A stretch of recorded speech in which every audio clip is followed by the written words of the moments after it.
সমস্ত দিনটা যেন আর কাটছে না। তাহাকে আর একবার দেখিতে পাইব এই আশায় বিভোর হইয়া রহিয়াছি। যাহাকে জন্মের মতো ছাড়িয়াছিলাম, আবার যে তাহাকে দেখিতে পাইব এ কল্পনাও কোনোদিন করি নাই। সে যে পথে আবার আসিতে পারে তাহার সম্ভাবনা পর্যন্তও ছিল না। অসম্ভব কিন্তু সম্ভব হইয়াছে। সে আসিতেছে এবং আমি তাহার দর্শন আকাঙ্ক্ষায় অধীর হইয়া উঠিয়াছি।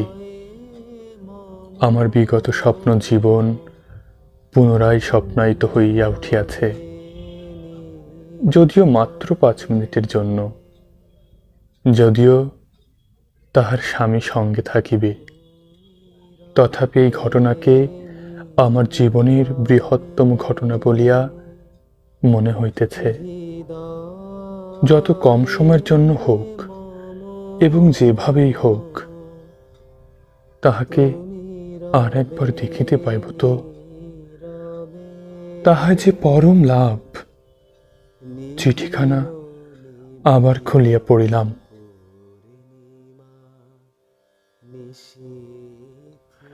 শ্রীচরণেশু, উনি লখনৌ বদলি হয়েছেন।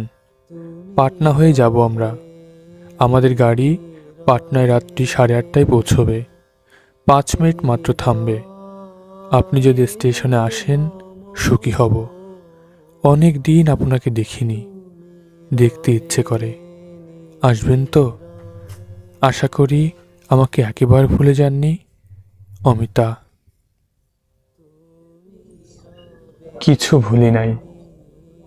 অতীতের সেই স্বপ্নময় দিনগুলি তাহাদের সমস্ত বর্ণসুষমা লইয়া আবার ধীরে ধীরে জাগিয়া উঠিতেছে।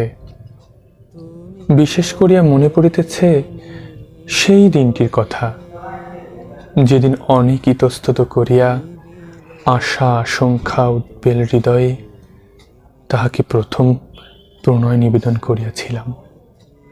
মনে ভয় ছিল, যদি সে ভুল বোঝে, যদি সে রাগ করে। কিন্তু সে কিছুই করে নাই। স্মিত মুখে সহজভাবে সে আমার নিবেদন শুনিয়াছিল। তাহার লজ্জাকরুণ কপল, আকস্মিত অধর, আনন্দিত নয়ন, তাহার সেদিনকার সম্পূর্ণ আলেখ্যখানি আমার মনের পরতে পরতে উজ্জ্বল বর্ণে আকার হইয়াছে। কখনো বিলুপ্ত হইবে না। পরিপূর্ণ সুখ মানুষের জীবনে বহুবার আসে না। আমার জীবনে একবার মাত্র আসিয়াছিল, আর আসিবে না তাহাও জানি। স্মৃতির উপর নির্ভর করিয়াই জীবনের অবশিষ্ট দিনগুলি কাটাইতে হইবে। ভুলিলে চলিবে কেন? ভুলি নাই। এক দণ্ডের জন্য তোমাকে ভুলি নাই, ভুলিতে পারি না।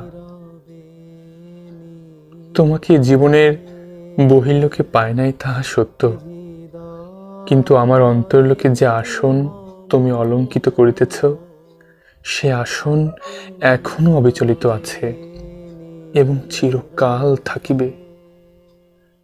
তুমি তো আমাকে চাহিয়াছিলে, সমস্ত প্রাণ দিয়াই চাহিয়াছিলে, কিন্তু আমি তোমাকে লইতে পাইলাম কই? তোমাকে ভালোবাসি বলিয়াই তোমাকে ছাড়িয়া আসিতে হইল। আমার দুর্ভাগ্য দিয়া তোমাকে লাঞ্ছিত করিতে আমি কিছুতেই পারিলাম না। আমার দুর্ভাগ্য আমি একাই বহন করিব, ইহাই আমার ললাট লিপি। তোমাকে ইহার অংশভাগিনী করিব কেন? তোমাকে ভালোবাসিয়াছিলাম বলিয়াই ত্যাগ করিয়া আসিয়াছি।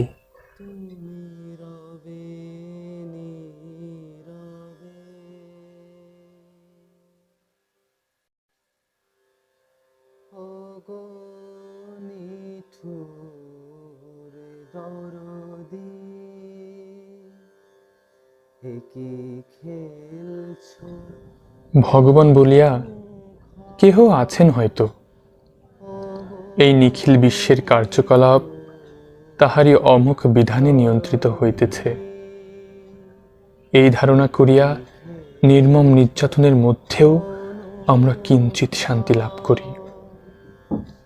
তাহা না হইলে অসহায় মানব অকারণ দুঃখের বোঝা বহিতে পারিত না।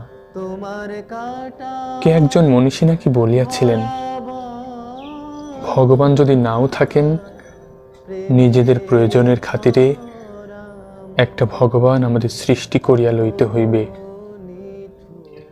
মানুষের পক্ষে ভগবানহীন জীবন অশান্তিজনক। আমিও আমার এই দুর্ভাগ্যটাকে অমুখ বিধান বলিয়া মানিয়া লইয়াছিলাম যে যিনি আমার স্বপ্ন সৌধ শীর্ষে নিদারুণ বর্জ্য নিক্ষেপ করিয়াছিলেন, তৃষিত অধর সমীপবর্তী সুধাপাত্রকে যিনি অপ্রত্যাশিত রূঢ় আঘাতে বিচূর্ণ করিয়াছিলেন, তিনি করুণাময় পরমেশ্বর। যাহা করিয়াছেন তাহা উচিত বলিয়াই করিয়াছেন। ক্ষুদ্র বুদ্ধি লইয়া আমরা তাহার বিধানের নিগূঢ়ত্ব বুঝিতে পারি না। সুতরাং তাহার কার্যকলাপের সমালোচনা করিতে আমরা যে অপারক তাই নয়, অনধিকারী। নিরুপায় মন এই যুক্তি মানিয়াছিল। অমিতার পিতামাতার আপত্তি ছিল না, আমার দিকে পিতামাতাই ছিল না, তবু বিবাহ হইল না। সমস্ত যখন ঠিকঠাক, হঠাৎ একদিন কাশিতে কাশিতে এক ঝলক রক্ত আমার মুখ দিয়া বাহির হইয়া পড়িল। জীবাণু তত্ত্বদিক পরীক্ষা করিয়া বলিলেন, যক্ষার জীবাণু পাওয়া গিয়াছে।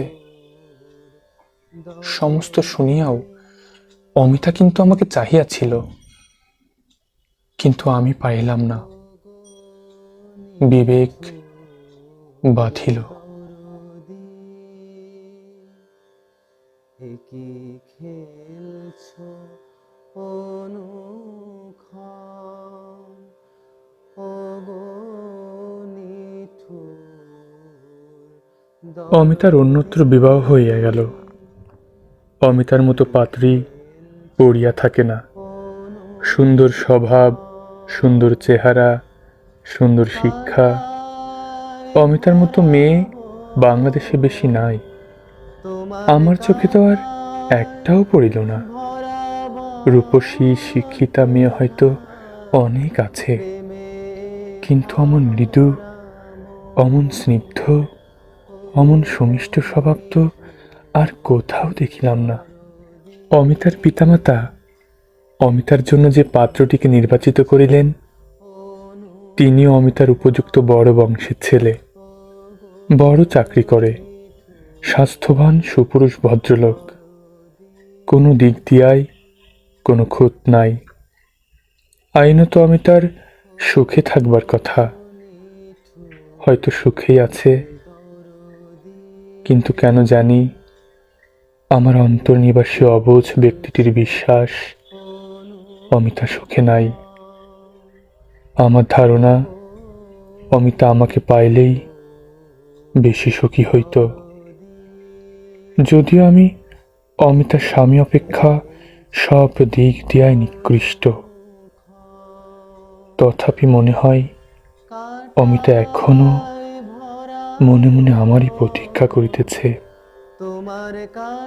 অত্যন্ত যুক্তিহীন এই স্বপ্নটিকে আমি মনে মনে আঁকড়াইয়া আছি যে তার স্বামীর বড় বংশ, ভালো চাকরি, সুন্দর রূপ, অটুট স্বাস্থ্য সত্ত্বেও সে ততটা সুখী নয় যতটা সুখী হইতে পারিত যদি আমি তাহাকে বিবাহ করিতাম।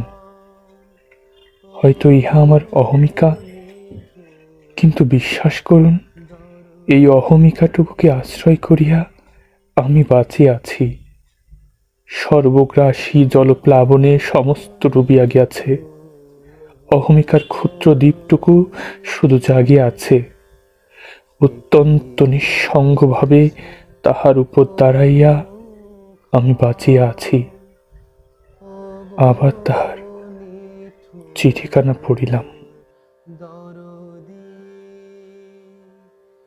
একই খেলছো অনুক্ষণ কাটা দেখা হইলে কি বলিব তাহাকে? এতদিন পরে দেখা, মাত্র 5 মিনিটের জন্য। স্টেশনের ভিড়ে 5 মিনিটের মধ্যে কি তাহাকে বলিব? অথচ বলিবার কত কথাই মনের মধ্যে সঞ্চিত হইয়া রহিয়াছে, কিন্তু মাত্র 5 মিনিটের মধ্যে সমস্ত কথা গুছাইয়া বলিব কেমন করিয়া? হয়তো কিছুই বলা হইবে না, হয়তো অতি সাধারণ কুশল প্রশ্নের ভিতর দিয়াই এই অতিশয় মূল্যবান 5টি মিনিট অতিবাহিত হইয়া যাইবে। জীবনে হয়তো তাহার সহিত আর দেখাই হইবে না। হয়তো সহসা মনে হইল তাহার স্বামী সঙ্গে থাকিবে। আবার পত্রখানি খুলিয়া পড়িলাম। সমস্ত দিন বাজার ঘুরিয়াছি। কলিকাতার মিউনিসিপ্যাল মার্কেটের ডালমুট অমিতার বড্ড প্রিয় বস্তু ছিল। নানা স্থানে ঘুরিয়াও ঠিক সেরকম ডালমুট জোগাড় করিতে পারিলাম না। হয়তো এখানকার জিনিস তাহার পছন্দ হইবে না। একজনকে ফরমাশ দিয়েছি, সে আশ্বাস দিয়াছে সন্ধ্যা নাগাদ ভালো ডালমুট প্রস্তুত করিয়া দিবে। ডালমুট ছাড়া অমিতার জন্য আর কি লইয়া যাইব তাহা স্থির করিতে পারিতেছি না। জামা কাপড় ময়লা হইয়া গিয়াছে। মেসের চাকরটাও ছুটি লইয়া বাড়ি গিয়াছে। নিজের একটা জামা ও কাপড়ে সাবান দিতে বসিলাম। ময়লা জামা কাপড় পরিয়া তাহার সহিত দেখা করিতে পারিব না। সন্ধে হইয়া গিয়াছে। হঠাৎ মনে পড়িল কিছু গোলাপ ফুল জোগাড় করিয়া লইয়া গেলে কেমন হয়? লাল নয়, সাদা গোলাপ নরেন্দ্রের বাড়িতে আছে, গেলেই পাইব। হাত ঘড়িটার দিকে চাহিয়া দেখিলাম 6:30 বাজিয়াছে। এখনো দেরি আছে। নরেনের বাড়ির উদ্দেশ্যে বাহির হইয়া পড়িলাম।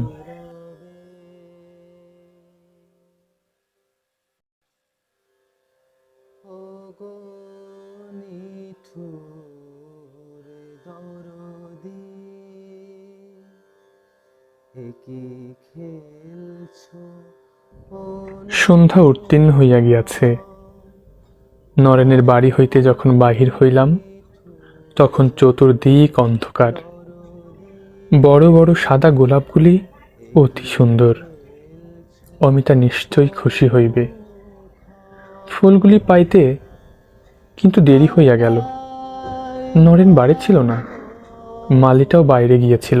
তোমার রাস্তায় নামিয়া হাত ঘড়িটা আর একবার দেখিয়া নিশ্চিত হইলাম ট্রেনের এখনো 1 ঘন্টা দেরি আছে।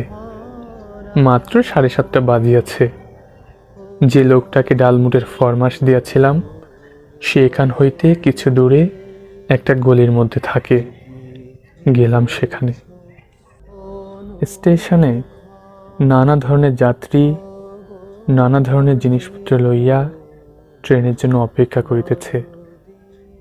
ডালমুট ও গোলাপ লইয়া আমি অন্যমনস্কভাবে প্ল্যাটফর্মে পায়চারি করিতেছি।